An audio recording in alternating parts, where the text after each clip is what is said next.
पुणे आणि पिंपरी चिंचवडमध्ये विषारी दारू प्यायल्यामुळे 15 जणांचा मृत्यू झाला। गेल्या 2 दिवसांमध्ये या भागात जवळपास 15 जणांना काही तासाच्या अंतराने जीव गमवावा लागलाय। मिथेनॉल युक्त दारू प्यायल्यानं या सगळ्यांचा मृत्यू झाला अशी माहिती मिळते। ती दारू पुण्यात कशी आली याची चर्चा रंगली। तसेच पिंपरी चिंचवडमध्ये फुगेवाडी, हडपसर, खडकी या काही भागात ही दारू मिळत असल्याने अनेकांचा मृत्यू झाला। त्यामुळे या दारूत नेमकं काय मिक्स व्हायचं, ती कशी बनवली जात होती याची ही माहिती समोर आली।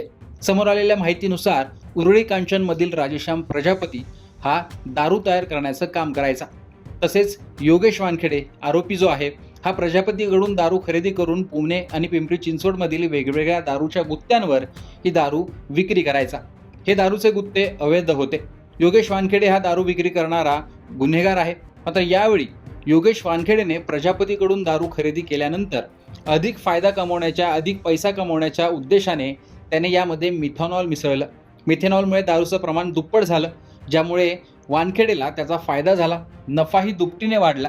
मात्र यावेळी मिथेनॉल हे नेहमीपेक्षा अधिक प्रमाणात मिसळलं गेलं आणि ती दारू विषारी बनली आणि तीच दारू या काही गुत्त्यांवर विकली गेली।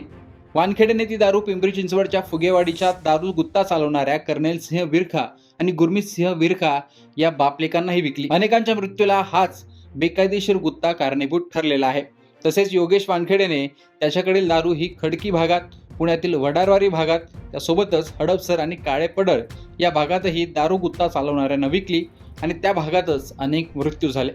या सर्व आरोपींना पोलिसांनी आता अटक केलेली आहे। जे गोष्टी समोर आलेली आहे त्यामध्ये 4 सस्पिशियस डेथ्स आहेत। यामध्ये ऍडमिट ज्यावेळी झाले होते ते हॉस्पिटलला, त्यावेळी हिस्ट्री ऑफ इंटॉक्सिकेशन अशा प्रकारची गोष्टी समोर आली होती। या सर्व विक्टिम्सचे पोस्टमॉर्टम झालेली आहे आणि त्याचे व्हिसरा पण प्रिझर्व करण्यात आलेले आहे। व्हिसरा इमिजिएटली FSL ला पाठवण्यात आलेले आहे। आज संध्याकाळी रात्रीपर्यंत व्हिसराचे रिपोर्ट आल्यावरून स्पष्ट काय कंटेंट त्यामध्ये होता आणि एक्झॅक्टली काय कॉज ऑफ डेथ होता ते समजेल। परंतु जे गोष्टी बाजूचे पोलीस युनिटला तपासामध्ये जी गोष्टी समोर आलेली आहे त्या अनुषंगाने आम्ही या प्रकरणात culpable homicide not amounting to murder, poisoning आणि इलिसिट लिकर या कलमाखाली एक गुन्हा आम्ही इथे दाखल करत आहे। त्याचे तपास तात्काळ युद्ध पातळीवर ऑलरेडी सुरू आहे, त्याचे तपास होईल। नक्की याचे जसं मी सांगितले व्हिसरा रिपोर्ट आल्यानंतर एक्झॅक्टली काय झाला त्यावर कळेल। त्याचबरोबर पूर्ण परिसराचे जे विक्टिम्सचे राहणारे ठिकाणचे, तसेच जिथे एलेज्ड कन्झम्पशन झालेली आहे त्या ठिकाणाची CCTVचे बारीकरित्याने पडताळणी होत आहे। त्याच्याबद्दल पण आज रात्रीपर्यंत त्याचे क्लॅरिटी येईल। क्लॅरिटी आल्यानंतर आपल्याला डिटेल माहिती या गोष्टीवर कळवण्यात येईल। सीएम सरांचं म्हणणं की इट कंप्लीट रॅकेट जे एक्सपोज करायचा प्रयत्न सुरू आहे आणि त्याच्या लिंक शोधतात आता। सो म्हणजे हे ऑर्गनाइज क्राईम तुम्हाला दिसतंय? बरोबर आहे। त्याबद्दल जसं मी सांगितले ते गोष्टी बाजूचे पोलीस युनिटमध्ये ते गोष्टी काल लक्षात आल्यावर त्यांचे तपास पुढे गेलेले आहे।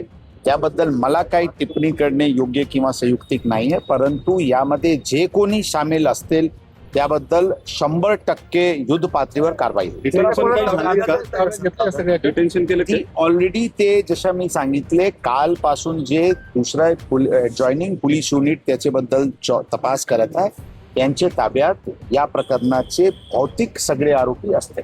माझं पोलीस आयुक्तांशी बोलणं झालेलं आहे। कुठल्या ठिकाणी हे तयार झालं आहे ते देखील त्यांनी शोधून काढलेलं आहे। जे काही याच्या पाठीमागचे लोक आहेत त्यांना अटक करण्यात आलेली आहे। अजून काही लोक याच्यात असू शकतात, ते शोधण्याचं काम चाललेलं आहे। जे लोक आता थोडे सिरियस आहेत त्यांना मेडिकल हेल्प देऊन त्यांना वाचवण्याचा प्रयत्न चाललेला आहे। एकूणच घटना ही अत्यंत सिरियस आहे आणि ज्या ठिकाणी हे सगळं तयार झालेलं आहे त्याच्या पाठीमागे कोण कोण आहे हे देखील पोलीस शोधून काढतायत। 8 लोक अटक झाल्यात, अजून काही लोक अटक होऊ शकतात। संपूर्ण ही साखळी जी आहे ती शोधण्याचा प्रयत्न 100% पूर्ण साखळी शोधून आणि त्यांच्यावर अतिशय कडक कारवाई केली जाईल, कारण हा एक प्रकारे ही हत्याच आहे। त्यामुळे अतिशय कडक अशा प्रकारचे त्यांच्यावर कलम लावण्यात आले. पुण्यातील विषारी दारू प्रकरणी मुख्य आरोपी कर्णसिंह विरखा याच्यासह 8 जण अटकेत आहेत. तसेच अटकेतील आरोपी योगेश वानखेडे यांनी मुंबईहून विना परवाना मिथेनॉल आणून ते त्या दारूमध्ये मिसळलं होतं. धक्कादायक बाब म्हणजे 4ही विक्रेत्यांना ही दारू विकली गेली, तिथेच हे मृत्यू झालेले आहेत. त्यामुळे 15 जणांचा मृत्यू समोर आला असला तरी काही प्रमाणात हा आकडा वाढलेला आहे किंवा वाढू शकतो अशी शक्यता आहे. या प्रकरणात काहींची प्रकृती गंभीर असून त्यांच्यावर उपचार सुरू आहेत आणि पोलिसांकडून तपासही केला जातोय. मात्र हे प्रकरण धक्कादायक मानलं जाते.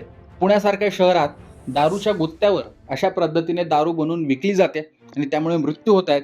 त्यामुळे हे प्रकरण देशभरात चर्चेत आलेलं आहे. एकूणच हे गंभीर प्रकरण, त्यात झालेले मृत्यू आणि पोलिसांचं अपयश याविषयी तुमचं मत कमेंट बॉक्समध्ये सांगा. लोकसत्ताला फॉलो, सबस्क्राईब करा.